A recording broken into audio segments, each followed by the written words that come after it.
नमस्कार दोस्तों, साहित्य समाधान के मंच से मैं डॉक्टर रीता गौड़ आपका हार्दिक स्वागत करती हूँ, अभिनंदन करती हूँ। दोस्तों, आज आधुनिक काल का तो छठा सत्र है, लेकिन द्विवेदी युग का दूसरा सत्र है। और पिछले सत्र में हमने न केवल द्विवेदी युग पर विस्तार से चर्चा की थी, उसके सीमा निर्धारण पर बात की थी, उसकी महत्वपूर्ण प्रवृत्तियों पर बात की थी और महावीर प्रसाद द्विवेदी के विषय में बहुत गहराई से बात की थी, सरस्वती पत्रिका के विषय में महत्वपूर्ण तथ्यों को जाना था। और वही महावीर प्रसाद द्विवेदी हैं ये, जिनके नाम पर द्विवेदी युग को द्विवेदी युग कहा जाता है और जिन्होंने इस द्विवेदी युग के प्रवर्तन में उसे एक नई निश्चित दिशा देने में महत्वपूर्ण भूमिका निभाई। और आज के सत्र में दोस्तों उसी क्रम को जारी रखते हुए महावीर प्रसाद द्विवेदी के बाद तीन अन्य महत्वपूर्ण कवियों पर हम बात करने वाले हैं, जिनके विषय में अलग अलग परीक्षाओं में बहुत सारे प्रश्न पूछे जाते हैं। जिनमें से सबसे पहला नाम है मैथिली शरण गुप्त का, जो राष्ट्र कवि के नाम से जाने जाते हैं और महावीर प्रसाद द्विवेदी के निर्देशन में ही उन्होंने काव्य सृजन आरंभ किया, विशेष तौर पर खड़ी बोली में काव्य सृजन आरंभ किया। और दूसरे कवि जिन पर हम बात करेंगे वे हैं अयोध्या सिंह उपाध्याय हरिऔध, जिन्होंने प्रिय प्रवास जैसा महत्वपूर्ण महाकाव्य रचा, जो खड़ी बोली हिंदी का पहला काव्य माना जाता है, पहला महाकाव्य माना जाता है। और तीसरे कवि जिन पर हम बात करने वाले हैं वे हैं श्रीधर पाठक, स्वच्छंदतावाद के प्रवर्तक माने जाते हैं। आधुनिक युग के खड़ी बोली के पहले कवि के रूप में स्वीकार किए जाते हैं श्रीधर पाठक। तो चलिए आइए चलते हैं और शुरू करते हैं इन सभी कवियों से संबंधित महत्वपूर्ण जानकारी पर चर्चा। सबसे पहले, जैसा कि मैंने आपसे कहा, मैथिली शरण गुप्त पर बात करने वाले हैं। तो मैथिली शरण गुप्त के जीवन परिचय पर यद्यपि हम साकेत के सत्रों के दौरान बात कर चुके हैं, लेकिन फिर भी एक बार दोहराना मैं उचित समझती हूं। तो आपका जन्म, मैथिली शरण गुप्त का जन्म 3 अगस्त 1886 को हुआ। जन्म स्थान इनका था चिरगांव, झांसी, उत्तर प्रदेश। यानी चिरगांव नाम के स्थान में इनका जन्म हुआ, जो उत्तर प्रदेश के झांसी नामक जिले में स्थित हुआ करता था। इनका निधन हुआ 12 दिसंबर 1964 को। और इनके पिता का नाम था रामचरण गुप्त।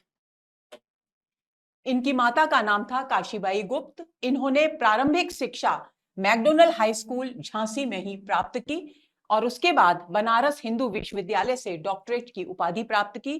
घर पर ही, जैसा कि हम पिछले सत्र में भी बात कर चुके हैं दोस्तों, कि पहले के विद्वान घर पर ही रहकर भाषाओं का अध्ययन किया करते थे। भाषाओं के अध्ययन पर, गहन अध्ययन पर उनका विशेष जोर रहता था, उनका विशेष ध्यान केंद्रित रहता था। तो उसी क्रम को आगे बढ़ाते हुए मैथिली शरण गुप्त ने भी घर पर ही संस्कृत, अंग्रेजी और बंगाली भाषाओं का अध्ययन किया। मैं चर्चा कर चुकी हूं दोस्तों कि इन अन्य भाषाओं को सीखना उस समय के कवियों के लिए, साहित्यकारों के लिए क्यों जरूरी था, क्योंकि उन्हें साहित्य के क्षेत्र में साहित्य को, हिंदी साहित्य को एक नई दिशा देने के लिए, विभिन्न विधाओं को विकसित करने के लिए, उस युग के परिवेश के अनुरूप विकसित करने के लिए सच्चे और सही मार्गदर्शन की आवश्यकता थी। यही कारण है कि संस्कृत, अंग्रेजी, बंगाली, मराठी जैसी भाषाओं पर और यहां तक कि अरबी, फारसी की शिक्षा भी, उसका गहन अध्ययन भी उस समय के साहित्यकार, जो साहित्य में लिखने पढ़ने में रुचि रखते थे, वे घर पर रहकर ही अध्ययन किया करते थे। अब बात आती है इनकी कृतियों के परिचय की। तो द्विवेदी युग खास तौर से मौलिक कृतियों का कम बल्कि अनुदित कृतियों का युग ज्यादा है। इस समय भरमार थी अनुदित ग्रंथों की और उसका कारण था हिंदी साहित्य में विभिन्न विधाओं को एक उचित दिशा प्रदान करना, चाहे वे उपन्यास हो, चाहे वे कहानियां हो, चाहे वे महाकाव्य हो, नाटक हो या अन्य कोई विधा हो। यही कारण है कि मौलिक कृतियां कम और अनुदित कृतियां इस समय ज्यादा लिखी गई। तो यहां मैथिली शरण गुप्त ने भी अपने युग की इस मांग को ध्यान में रखते हुए मौलिक कृतियों का भी सृजन किया और अनुदित कृतियों का भी सृजन किया। इन्होंने खंड काव्य, महाकाव्य की दृष्टि से देखें तो इन्होंने खंड काव्य, महाकाव्य, खंड काव्य, गीति काव्य, पद्य नाट्य एवं पद्य नाट्य क्या होता है, वो नाटक जो पद्यात्मक शैली में लिखा जाता है, छंदबद्ध लिखा जाता है, उसे पद्य नाटक कहते हैं। एवं मुक्तक कविताएं भी लिखी। मुक्तक कविताएं वे जिनमें कोई कथानक का प्रवाह नहीं होता और प्रत्येक छंद अपने आप में एक स्वतंत्र कृति होता है, उसे मुक्तक कविताएं कहते हैं। प्रथम कृति इनकी रंग में भंग थी। 1909-10 में इसका प्रकाशन हुआ, यानी पहली रचना इनकी प्रकाशित हुई 1909 या 10 में। कुछ स्थानों पर ये दो सन मैंने इसलिए लिखे हैं दोस्तों, क्योंकि कुछ स्थानों पर 1909 इसका प्रकाशन वर्ष है और कुछ स्थानों पर इसे 1910 में प्रकाशित बताया गया है। तो दोनों एक साथ नहीं आ सकते हमेशा की तरह, इसलिए लेकिन आपके ध्यान में रहना चाहिए कि 1909 विकल्प नहीं है तो 1910 विकल्प भी सही हो सकता है। महाकाव्यों की बात करते हैं। काव्य कृतियों में सबसे पहला नंबर आता है महाकाव्यों का। तो इनका सबसे महत्वपूर्ण महाकाव्य है साकेत, जो 1932 में प्रकाशित हुआ, जिस पर हम पूरा कई सत्र आयोजित कर चुके हैं और बहुत गहराई से इसके कथ्य को समझ चुके हैं। दूसरा काव्य था इनका, महाकाव्य है इनका यशोधरा, जो 1933 में प्रकाशित हुआ। गौतम बुद्ध की पत्नी थी यशोधरा और उनकी वेदना को अभिव्यक्त करने के लिए यशोधरा महाकाव्य की रचना की इन्होंने। जय भारत महाभारत के प्रसंग पर आधारित है, 1952 में यह प्रकाशित हुआ महाकाव्य। इस प्रकार मैथिली शरण गुप्त ने 3 महाकाव्यों की रचना की, साकेत, यशोधरा और जय भारत।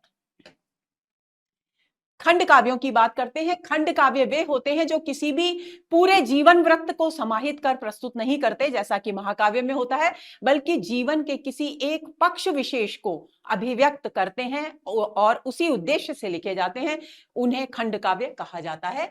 तो ये जो खंड काव्य गुप्त जी ने लिखे वे विशेष तौर पर पुराण, रामायण, महाभारत और ऐतिहासिक प्रसंगों पर आधारित खंड काव्य थे। यानी जो विषय वस्तु उन्होंने ली वो या तो पुराणों से ली गई थी या रामायण से या महाभारत से या प्रसिद्ध ऐतिहासिक प्रसंगों को खंड काव्यों का आधार बनाया गया था। पुराणों पर आधारित खंड काव्यों के कौन से हैं इसकी जानकारी प्राप्त करते हैं। शक्ति उनका एक खंड काव्य है जो पुराण की कथा पर आधारित है, 1927 ईस्वी में इसका प्रकाशन हुआ। द्वापर 1936 ईस्वी में, द्वापर वो युग है जिसमें श्री कृष्ण हुए, महाभारत का युद्ध हुआ, आपको ध्यान रखना है। तो 1936 ईस्वी में इसका प्रकाशन हुआ। तीसरा है नहुष। नहुष का प्रकाशन 1940 में हुआ। नहुष एक ऐसे राजा की कहानी है, पौराणिक प्रसंगों में आता है ये प्रसंग, और ऐसा माना जाता है कि भरतवंशी राजाओं में नहुष का नाम लिया जाता है। और वे सदेह, नहुष एक ऐसे राजा थे जो बहुत चक्रवर्ती पराक्रमी थे और सदेह स्वर्ग जाना चाहते थे, लेकिन स्वर्ग तो वे पहुंच जाते हैं सदेह, क्योंकि बहुत ही तपस्वी भी थे पराक्रमी होने के साथ साथ, लेकिन स्वर्ग के वैभवपूर्ण वातावरण को देखकर वे विचलित हो जाते हैं और यही कारण है कि उन्हें सर्प होने का श्राप सप्त ऋषियों के द्वारा मिलता है। उसी एक पूरे प्रसंग को यहां प्रस्तुत किया गया है। इसके बाद रामायण पर आधारित खंड काव्य आता है मैथिली शरण गुप्त का, और वो एकमात्र खंड काव्य है पंचवटी। आप सभी जानते हैं पंचवटी प्रसंग को, राम के जीवन से आधारित है। वनवास में वे पंचवटी में रहे और इसका प्रकाशन हुआ 1925 ईस्वी। अब बात आती है महाभारत पर आधारित खंड काव्यों की। तो जयद्रथ वध 1910 में प्रकाशित रचना। सैरंध्री, सैरंध्री द्रौपदी का नाम है दोस्तों, यानी द्रौपदी के जीवन के प्रसंग पर आधारित यह कृति है। महाभारत पर आधारित खंड काव्य इसीलिए है क्योंकि द्रौपदी महाभारत का पात्र है। 1927 ईस्वी में इसका प्रकाशन हुआ। वक संहार 1940 ईस्वी में प्रकाशित। वन वैभव 1940 ईस्वी में प्रकाशित। ये सभी पांडवों के जीवन के विविध प्रसंगों पर आधारित खंड काव्य हैं। हिडिंबा जो भीम की पत्नी थी उस पर भी एक खंड काव्य रचा मैथिली शरण गुप्त ने और इसका प्रकाशन हुआ 1950 ईस्वी में। विपथगा 1927 ईस्वी में प्रकाशित हुआ। अब बात आती है ऐतिहासिक प्रसंगों पर आधारित खंड काव्य कौन कौन से हैं जो मैथिली शरण गुप्त ने लिखे।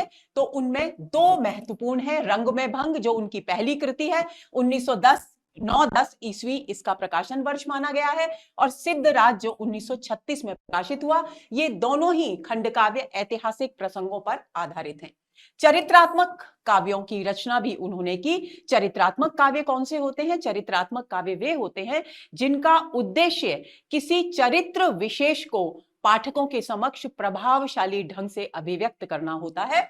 तो यशोधरा जो कि महाकाव्य की श्रेणी में भी आता है, लेकिन क्योंकि यशोधरा के चरित्र को उद्घाटित करना कवि का उद्देश्य है, इसलिए इसे एक चरित्रात्मक काव्य की श्रेणी में भी रखा जाता है। इसका प्रकाशन 1932 में हुआ। कुणाल गीत 1942 में प्रकाशित हुआ।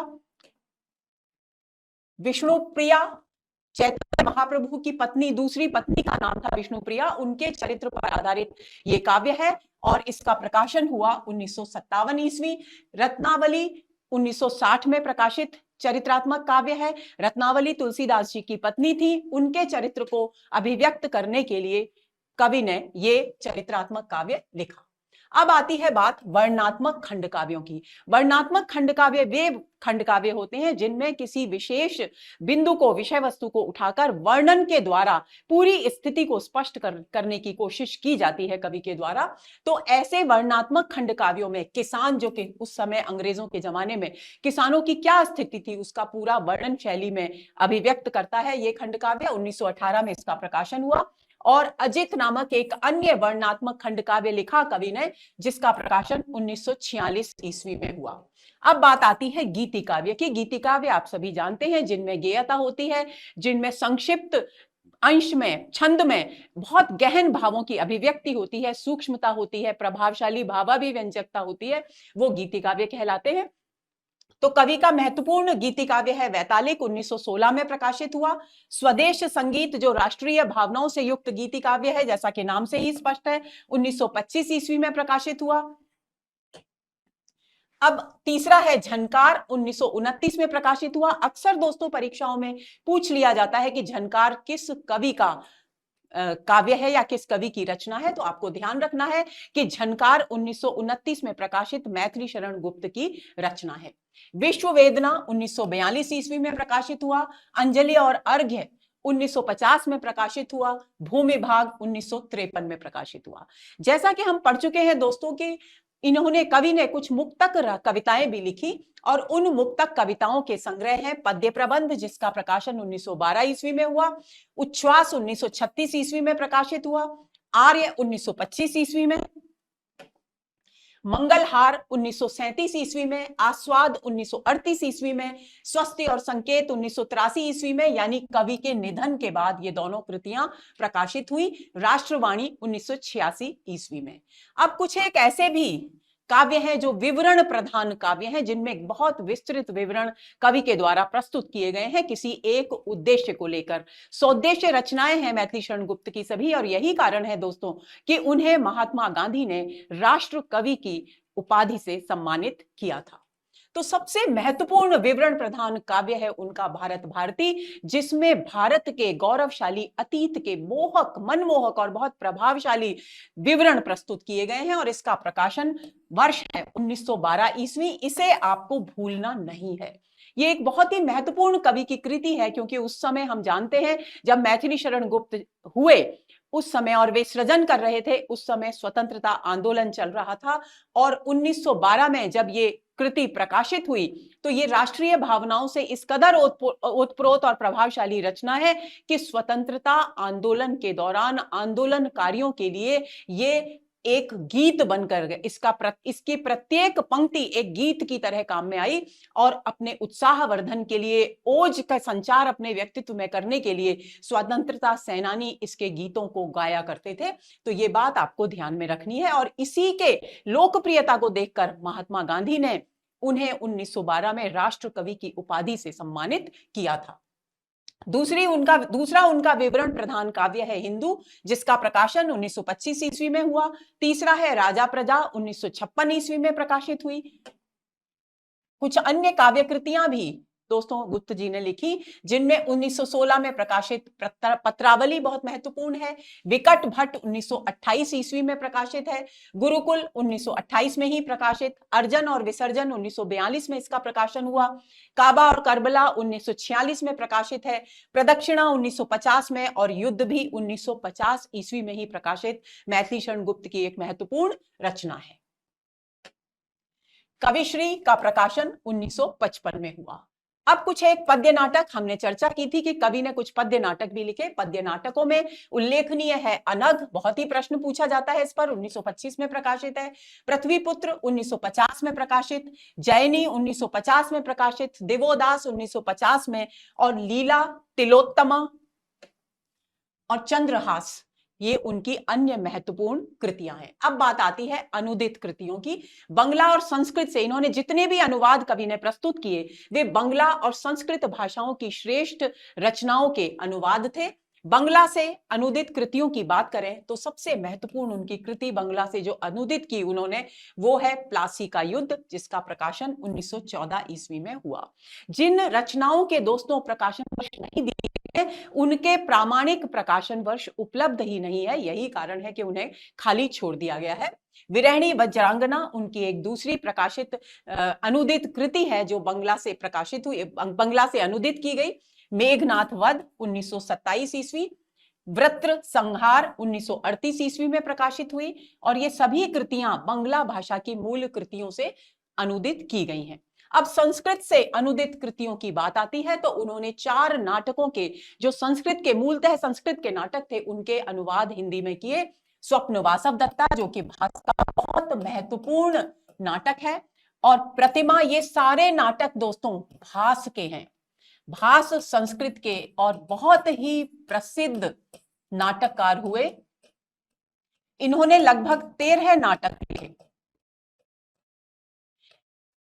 जिनमें से स्वप्न वासव दत्ता बहुत ही प्रभावशाली और लोकप्रिय नाटक है अपने समय का, और आज भी संस्कृत के पाठ्यक्रम में स्वप्न वासव दत्ता अलग अलग विश्वविद्यालयों में प्रस्तावित हुआ करता है। तो इन 4 महत्वपूर्ण भास के नाटकों के अनुवाद किए मैथिली शरण गुप्त ने। अन्य महत्वपूर्ण तथ्य कुछ एक जो कवि के विषय में हमें जानने चाहिए। पहली बात जो सबसे महत्वपूर्ण है कि मैथिली शरण गुप्त, यदि प्रश्न पूछा जाए तो किस युग के कवि हैं, तो मैथिली शरण गुप्त द्विवेदी युग के कवि हैं। साहित्य जगत में ये दद्दा के नाम से लोकप्रिय हैं, यानी इनके जो अन्य साहित्यकार थे इनके बाद के, वे सब इन्हें दद्दा कहकर के पुकारा करते थे। महात्मा गांधी द्वारा भारत भारती कृति की लोकप्रियता के आधार पर इन्हें राष्ट्र कवि की उपाधि से विभूषित किया गया। ये बात तो मैं इतनी बार दोहरा चुकी हूं कि आप भूलेंगे ही नहीं, क्योंकि ये बहुत ही महत्वपूर्ण तथ्य है। पुनरुत्थान के कवि के रूप में विख्यात हैं, इस बात पर चर्चा करने की आवश्यकता है दोस्तों। पुनरुत्थान के कवि क्यों कहा जाता है मैथिली शरण गुप्त को? दोस्तों मैंने कहा था आपको, कई बार मैं कहती हूं कि कोई भी साहित्यकार अपने परिवेश से विमुख होकर के साहित्य सृजन कर ही नहीं सकता, और यदि कोई साहित्यकार अपने परिवेश से विमुख होकर साहित्य सृजन करता है तो उस साहित्य की कोई उपादेयता नहीं है, क्योंकि साहित्य का सीधा संबंध लोक मंगल से होता है। कवि जितना सजग होगा उतनी ही भावप्रवण उसकी रचना साबित होगी। तो मैथिली शरण गुप्त जिस युग में हुए उस समय आजादी के लिए संघर्ष चल रहा था, और भारतवासी निरुत्साहित और हताश और निराश थे।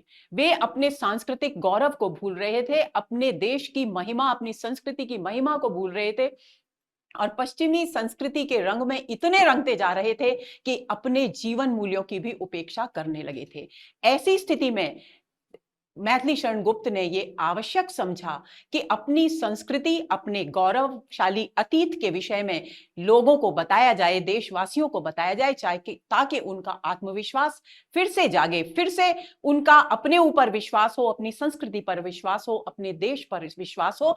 क्योंकि न केवल ये उनके व्यक्तित्व में सकारात्मकता का, सबलता का और आत्मविश्वास का संचार करेगा, बल्कि उनकी राष्ट्रीय भावनाओं को भी एक मजबूत दिशा प्रदान करेगा। इसलिए उन्होंने अपने खोए हुए सांस्कृतिक गौरव को फिर से ऊपर उठाने के लिए अपनी रचनाएं लिखी, और उन्होंने अपने सांस्कृतिक गौरव को पुनः उत्थान की ओर ले जाने का प्रयत्न किया। इसलिए उन्हें पुनरुत्थान के कवि कहकर के भी पुकारा जाता है। 1952 से 1964 तक आप राज्यसभा के मनोनीत सदस्य भी रहे। 1954 में इन्हें पद्म भूषण से अलंकृत किया गया। इनकी प्रथम कविता हेमंत थी। 1965 ये गलत छप गया है, सरस्वती पत्रिका में प्रकाशित हुई ये उनकी पहली कविता। कनकलता और रसिकेंद्र के नाम से ब्रज भाषा में ये काव्य सृजन करते थे। इन्होंने जब ब्रज भाषा में काव्य सृजन करना प्रारंभ किया तो कुछ एक कविताएं इन्होंने कनकलता उपनाम से लिखी और रसिकेंद्र के नाम से बाद में उन्होंने ब्रज भाषा में कविताएं लिखनी शुरू की। लेकिन जब वे खड़ी बोली में लिखने लगे तो ये दोनों ही उपनाम उन्होंने त्याग दिए। कालांतर में आचार्य महावीर प्रसाद द्विवेदी की प्रेरणा से इन्होंने खड़ी बोली में साहित्य सृजन करना प्रारंभ किया। मधुप उपनाम से बंगला रचनाओं के श्रेष्ठ अनुवाद प्रस्तुत किए। देखिए, मैथिली शरण गुप्त वो कवि हैं जिनसे 3 उपनाम जुड़े हुए हैं, बल्कि 4 कहना चाहिए। कनकलता और रसिकेंद्र जो ब्रज भाषाओं में की लिखी गई उनकी रचनाओं में इस्तेमाल किए जाते थे। मधुप उपनाम जो बंगला रचनाओं से उन्होंने अनुवाद किए उसमें इस्तेमाल किया जाता था। और राष्ट्रकवि उपनाम या उपाधि जो महात्मा गांधी ने उन्हें दी थी। इन सभी को आपको याद रखना है। विपथगा उनकी जो कृति है जिसके विषय में हम चर्चा कर चुके हैं, उल्लेख बहुत ही महत्वपूर्ण तथ्य है उसके विषय में कि इसमें 3 छोटे छोटे खंड काव्य संकलित हैं और वे हैं सैरंध्री, वत्संहार और वन वैभव। यदि प्रश्न पूछा जाए कि विपथगा कृति में कौन निम्नलिखित में से कौन सी कृति संकलित नहीं है, तो आपको ये 3 कृतियां याद रखनी चाहिए। तीनों संकलित है। इनके अतिरिक्त जो भी चौथा विकल्प होगा वही अपना हमारा सही उत्तर होगा। तो सैरंध्री, वत्संहार और वन वैभव ये 3 कृतियां विपथगा कृति में, ये तीनों खंड काव्य हैं और विपथगा कृति में इन्हें संकलित किया गया है। अब बात आती है द्विवेदी युग के दूसरे महत्वपूर्ण कवि अयोध्या सिंह उपाध्याय हरिऔध की। उनके जीवन परिचय पर बात करते हैं। इनके जीवन पर भी चर्चा हम कर चुके हैं प्रिय प्रवास के सत्रों के दौरान, लेकिन फिर भी एक बार दोहरा लेते हैं। 1865 में अयोध्या सिंह उपाध्याय हरिऔध का जन्म हुआ और इनका जन्म स्थान था निजामाबाद, आजमगढ़, उत्तर प्रदेश। इनके पिता का नाम था पंडित भोलानाथ उपाध्याय। इनका निधन 16 मार्च 1947 को हुआ। इनकी प्रारंभिक शिक्षा आजमगढ़ जिले में स्थित निजामाबाद यानी जहां इनकी पैदाइश हुई वहीं इनकी प्रारंभिक शिक्षा भी हुई। 5 वर्ष की अवस्था में इनके चाचा ने इन्हें फारसी पढ़ाना शुरू किया। देखिए दोस्तों, फारसी का जमाना था, वो फारसी हर जगह प्रशासन में काम में लाई जाती थी क्योंकि अंग्रेजों के शासनकाल से पहले हमारे यहाँ मुगलों का शासनकाल हुआ करता था और तभी से लगातार फारसी प्रयोग में लाई जाने वाली प्रशासनिक भाषा बन गई थी। यही कारण है कि यदि प्रशासनिक सेवाओं में जाना हो तो उस समय फारसी पढ़ना बहुत अधिक आवश्यक माना जाता था। इसलिए इनके चाचा ने इन्हें फारसी 5 वर्ष की अवस्था से ही पढ़ाना शुरू कर दिया। मिडिल के बाद यानी 8वीं कक्षा के बाद वे शिक्षा प्राप्ति के लिए काशी क्वींस कॉलेज चले गए। क्वींस कॉलेज बहुत ही विख्यात उस समय का कॉलेज था। बहुत सारे साहित्यकार जिनके विषय में हम पढ़ चुके हैं काशी क्वींस कॉलेज में पढ़ने के लिए गए, लेकिन वहां जाकर इनका बहुत जल्दी ही स्वास्थ्य खराब हो गया, ये अस्वस्थ हो गए और इन्हें काशी से लौटकर वापस घर चले आना पड़ा। घर पर ही रहकर फिर इन्होंने संस्कृत, उर्दू, फारसी और अंग्रेजी भाषाओं का गहन अध्ययन किया। 1889 में ये कानून गो के पद पर, सरकारी पद हुआ करता था, कानून गो के पद पर नियुक्त हो गए। 1932 ईस्वी में इन्होंने इस पद से अवकाश ग्रहण कर लिया यानी स्वेच्छा से सेवानिवृत्ति ले ली और 1931 तक, 1932 के बाद 1941 तक वे काशी हिंदू विश्वविद्यालय में हिंदी विभाग में अवैतनिक शिक्षक के रूप में पढ़ाते रहे, अध्यापन कार्य करते रहे। खड़ी बोली को काव्य भाषा के रूप में स्थापित करने में हरिऔध की बहुत ही अहम भूमिका रही है। गणपति चंद्र गुप्त ने इन्हें आधुनिक काल का सूरदास कहकर के संबोधित किया है। इस तथ्य को आप बिल्कुल कंठस्थ कर लेंगे कि आधुनिक काल का सूरदास किसे कहा जाता है और किसने कहा है, तो हरिऔध को कहा जाता है और गणपति चंद्र गुप्त ने इन्हें आधुनिक काल का सूरदास कहा है। अब बात आती है इनकी कृति परिचय की। तो मूलतः ये कवि थे, यद्यपि इन्होंने कुछ एक गद्यात्मक कृतियां भी लिखी, लेकिन मूलतः काव्य सृजन ही किया। काव्य कृतियों में इन्होंने जो महाकाव्य लिखे उसमें प्रिय प्रवास, पारिजात और वैदेही वनवास बहुत ही महत्वपूर्ण है। प्रिय प्रवास पर तो हम चर्चा कर चुके हैं, 1914 ईस्वी में इसका प्रकाशन हुआ। पारिजात 1940 ईस्वी में प्रकाशित हुआ और वैदेही वनवास 1940 ईस्वी में प्रकाशित हुआ।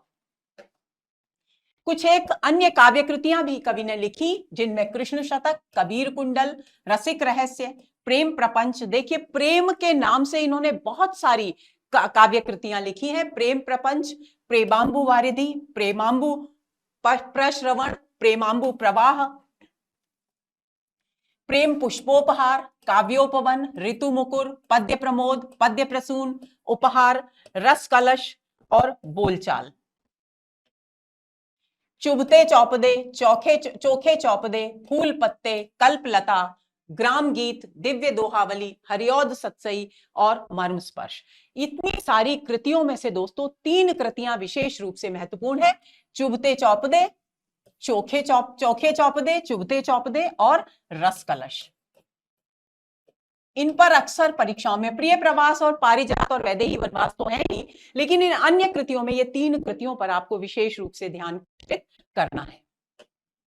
अब बात आती है गद्य कृतियों की। गद्यों में इन्होंने 2 उपन्यास लिखे, ठेठ हिंदी का ठाठ और अधकिला फूल। दोनों ही कृतियों पर प्रश्न परीक्षा में पूछे जाते हैं, इसलिए आपको ये याद रखना है कि ये दोनों उपन्यास किसके द्वारा लिखे गए हैं? हरिऔध के द्वारा लिखे गए हैं। आलोचनात्मक कृति भी इन्होंने लिखी। हिंदी भाषा और साहित्य का विकास इनकी आलोचनात्मक कृति का नाम है। अब कुछ एक महत्वपूर्ण तथ्यों पर भी चर्चा कर लेते हैं दोस्तों। प्रिय प्रवास जो इनका महाकाव्य है, खड़ी बोली हिंदी का पहला महाकाव्य माना जाता है। ये ऐसा बिंदु है जिसे साहित्य के विद्यार्थी को भूलना ही नहीं चाहिए। रस कलश, जिसकी मैंने अभी चर्चा की, बहुत ही महत्वपूर्ण कृति है। ब्रज भाषा में रचित एक रीति ग्रंथ है। किस प्रकार की कृति है, प्रश्न पूछा जा सकता है। तो हरिऔध का रस कलश ब्रज भाषा में लिखा गया है, पहली बात। दूसरी बात, ये एक रीति ग्रंथ है, इस बात को भी आपको भूलना नहीं है। चुभते चौपदे, चौखे चौपदे एक मुहावरेदार भाषा में रचित उल्लेखनीय काव्य कृतियां हैं कवि की, तो ये भी आपको ध्यान में रखना है। रस कलश, चुभते चौपदे, चोखे चौपदे। रस कलश का संबंध है ब्रज भाषा से और रीति ग्रंथ से, और ये दोनों कृतियां मुहावरेदार भाषा में लिखी जाने के कारण अत्यंत लोकप्रिय हो गई हैं। अब आती है बात तीसरे महत्वपूर्ण कवि की द्विवेदी युग के, और उनका नाम है श्रीधर पाठक। जीवन परिचय की बात करें तो सबसे महत्वपूर्ण तथ्य इनके विषय में जो जानना चाहिए वो है कि ये खड़ी बोली हिंदी के पहले कवि माने जाते हैं। पहली बात आपको देखिए, मैथिली शरण गुप्त के विषय में यह जानना जरूरी है कि वे राष्ट्र कवि हैं। अयोध्या सिंह उपाध्याय हरिऔध के विषय में यह जानना जरूरी है कि उन्होंने प्रिय प्रवास, जो खड़ी बोली हिंदी का पहला महाकाव्य कहा जाता है, वो लिखा। और श्रीधर पाठक के विषय में आपको यह जानना जरूरी है कि ये खड़ी बोली हिंदी के पहले कवि माने जाते हैं। इनका जन्म 1859 ईस्वी में हुआ और उत्तर प्रदेश के आगरा जिले में स्थित जौंधरी गांव इनका जन्म स्थान माना गया है। इनके निधन का वर्ष बताया गया है 13 सितंबर 1928। इनके पिता का नाम पंडित लीलाधर था। इन्होंने जितनी भी कृतियां लिखी उनमें स्वदेश प्रेम, प्रकृति सौंदर्य, समाज सुधार की भावनाओं से परिपूर्ण भावों की अभिव्यक्ति हुई है। यानी जो भी भाव अभिव्यक्त हुए हैं उनमें 3 बातें महत्वपूर्ण हैं। एक तो देश के प्रति प्रेम यानी देश प्रेम की भावना, दूसरा समाज सुधार की भावना और तीसरा प्रकृति सौंदर्य। तो 3 बिंदुओं को आपको भूलना नहीं है। हिंदी साहित्य सम्मेलन जो लखनऊ में 1915 में आयोजित हुआ, उसके 5वें अधिवेशन के ये सभापति बनाए गए। इससे पता चलता है कि अपने समय में साहित्य जगत में इनकी कितनी प्रतिष्ठा थी। तो 5वें अधिवेशन के, कौन सा अधिवेशन? 1915 में आयोजित अधिवेशन। कहां आयोजित किया गया? लखनऊ में आयोजित किया गया। किसका सम्मेलन था? हिंदी साहित्य सम्मेलन था। ये बात आपको भूलनी नहीं है। और इसके सभापति कौन बनाए गए? श्रीधर पाठक बनाए गए। कवि भूषण की उपाधि से इन्हें सम्मानित किया गया और इनका हिंदी, संस्कृत और अंग्रेजी भाषाओं पर विशेष अधिकार था, जैसा कि उस समय के साहित्यकारों का हुआ ही करता था। जनगणना आयुक्त के रूप में इन्होंने कलकत्ता कार्यालय में अपनी सेवाएं देनी प्रारंभ की। यानी उन्होंने सबसे पहले अपना जीविकोपार्जन जो प्रारंभ किया वो जनगणना विभाग जो था सरकार का, उसके कलकत्ता कार्यालय में से इन्होंने अपनी जीविकोपार्जन शुरू किया, यानी नौकरी शुरू की। बाद में ये अलग अलग विभागों में नौकरी करते रहे, जिनमें रेलवे, पब्लिक वर्क्स और सिंचाई विभाग महत्वपूर्ण है। अब बात आती है इनकी रचनाओं के परिचय की। इन्होंने भी अन्य कवियों की तरह मौलिक और अनुदित दोनों प्रकार की रचनाएं लिखी। ये मूलतः कवि थे। अभी तक हमने जिन 3 कवियों पर बात की है, गुप्त जी, हरिऔध जी और श्रीधर पाठक, ये तीनों ही मूलतः कवि हैं। इनकी मौलिक काव्य कृतियों की चर्चा करें तो मनोविनोद भाग 1 भाग 2 भाग 3 में ये मनोविनोद प्रकाशित हुआ। भाग 1 का प्रकाशन वर्ष है 1882। आपको ध्यान रखना है, इस कृति पर प्रश्न बहुत पूछा जाता है कि मनोविनोद भाग 1 किसकी कृति है, तो आपको भूलना नहीं है। तो ये श्रीधर पाठक की कृति है मनोविनोद भाग 1, जिसका प्रकाशन हुआ 1882 में। मनोविनोद भाग 2 1905 में प्रकाशित हुई। मनोविनोद भाग 3 1912 में प्रकाशित। जगत सच्चाई सार, ये भी, इस पर भी बहुत प्रश्न पूछा जाता है, 1887 में प्रकाशित हुई थी। गुणवंत हेमंत 1900 ईस्वी में प्रकाशित हुई। कश्मीर सुषमा, ये भी बहुत महत्वपूर्ण कृति है उनकी, 1904 में इसका प्रकाशन हुआ था। ये प्रकृति सौंदर्य से युक्त कृति है, जैसा कि इसके नाम से ही स्पष्ट है। देहरादून 1915 में प्रकाशित है। वनाष्टक का प्रकाशन वर्ष, प्रामाणिक प्रकाशन वर्ष उपलब्ध नहीं हो सका है। तिलस्माती सुंदरी 1916 में प्रकाशित कृति है। स्वर्गीय वीणा 1916 में प्रकाशित हुई। धन विजय, इस धन विजय कृति का प्रकाशन वर्ष है 1900। सांध्य अटन यानी शाम के समय घूमना, अटन मतलब घूमना, 1918 ईस्वी में प्रकाशित। भारत गीत, जैसा कि हमने अभी पढ़ा कि कवि की रचनाओं में 3 स्वर विशेष महत्वपूर्ण थे, स्वदेश प्रेम, प्रकृति सौंदर्य और समाज सुधार। तो भारत गीत में स्वदेश प्रेम से संबंधित उनके कविताएं हैं। 1928 ईस्वी में इसका प्रकाशन हुआ। गोखले गुणाष्टक यानी गोपाल कृष्ण गोखले, क्योंकि स्वदेश प्रेम से युक्त उनका साहित्य है, तो गोपाल कृष्ण गोखले के गुणों पर इन्होंने एक कृति लिखी और गोखले प्रशस्ति, इसका प्रकाशन हुआ 1915 ईस्वी में। गोपिका गीत 1916 ईस्वी में प्रकाशित कृतियां हैं। अब बात आती है दोस्तों उनकी अनुदित कृतियों की। अनुदित कृतियों को याद रखते समय आपको यह बिल्कुल नहीं भूलना है कि श्रीधर पाठक का अंग्रेजी भाषा पर अद्भुत अधिकार था। तो गडेरिया और दार्शनिक, क्योंकि इन्होंने अंग्रेजी साहित्यकारों की महत्वपूर्ण कृतियों के बहुत ही बेहतर अनुवाद प्रस्तुत किए। तो एक अंग्रेजी की कृति है शेफर्ड एंड फिलोसोफर, उसका हिंदी अनुवाद इन्होंने प्रस्तुत किया गडेरिया और दार्शनिक शीर्षक से। इसके बाद कालिदास की कृति ऋतु संहार, जिसके विषय में हम पढ़ चुके हैं, ऋतुओं के सौंदर्य, विभिन्न ऋतुओं में प्रकृति के सौंदर्य का और मानवीय मनोभावों का चित्रण किया है कवि ने इसमें। और उस कृति की संस्कृत भाषा से ब्रज भाषा में अनुवाद, सुंदर अनुवाद प्रस्तुत किया कवि श्रीधर पाठक ने। उसके बाद गोल्डस्मिथ एक अंग्रेजी के साहित्यकार हुए हैं, उनकी कृति है हर्मिट। उस हर्मिट का एकांतवासी योगी, हर्मिट का अर्थ जो हिंदी अर्थ होता है वो एक योगी होता है, तो एकांतवासी योगी के नाम से हुआ और इसका प्रकाशन हुआ 1886 में। आपको ध्यान रखना है कि ये खड़ी बोली में अनुदित की गई और में ऋतु संहार ब्रज भाषा में अनुदित की गई थी। और इसका जो छंद था वो शैली थी लावनी शैली, जो कि उस समय की एक लोक शैली मानी जाती थी। उजड़ ग्राम एक अन्य गोल्डस्मिथ की एक और अंग्रेजी रचना है, डेजर्टेड विलेज। डेजर्टेड विलेज का मतलब होता है जो सूना उजाड़ पड़ा हुआ जो गांव है वो, उसका गोल्डस्मिथ की उस अंग्रेजी की रचना का 1889 ईस्वी में श्रीधर पाठक ने उजड़ ग्राम नाम से बहुत ही सुंदर अनुवाद प्रस्तुत किया और ये अनुवाद भी ब्रज भाषा में किया गया। दोस्तों आपको भूलना नहीं है कि कौन सी कृति उन्होंने ब्रज भाषा में अनुदित की और कौन सी उन्होंने खड़ी बोली में अनुदित की। तो ऋतु संहार और उजड़ ग्राम ब्रज भाषा में अनुदित की गई और एकांतवासी योगी खड़ी बोली में अनुदित की गई, इस बात को आप भूलेंगे नहीं। श्रांत पथिक एक और गोल्डस्मिथ की कृति है, ट्रेवलर। ट्रेवलर मतलब यात्री, तो श्रांत यानी थका हुआ, पथिक यात्री, और इसका अनुवाद भी खड़ी बोली में और रोला छंद में किया गया और इसका प्रकाशन वर्ष है 1902 ईस्वी। मौलिक कृतियों में दार्शनिक पृष्ठभूमि पर रचित सदुक्कड़ी धुन की छंदों में निबद्ध जगत सच्चाई सार इनकी एक उल्लेखनीय कृति है। इस कृति के विषय में भी बार बार परीक्षाओं में प्रश्न पूछा जाता है। आपको इस कृति के विषय में यह याद रखना है कि जगत सच्चाई सार, पहली बात तो श्रीधर पाठक की रचना है, दूसरी बात ये दार्शनिक पृष्ठभूमि पर आधारित रचना है जिसमें सदुक्कड़ी धुन, जो कबीर आदि जो साधु लोग निर्गुण पंथी हुआ करते थे उनके जैसी जो छंद योजना है उसमें अपने भावों की अभिव्यक्ति कवि के द्वारा की गई है। तो इस रचना को भी आपको भूलना नहीं है।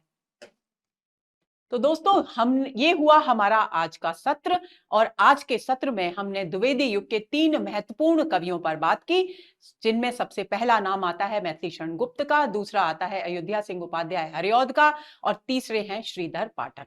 अगले सत्र में हम शेष कवियों पर विस्तार से चर्चा करेंगे और उसके बाद पूरे द्विवेदी युग पर आधारित महत्वपूर्ण प्रश्नों की चर्चा करेंगे। तो जुड़े रहिए और अगले सत्र का बेसब्री से इंतजार कीजिए। नमस्कार।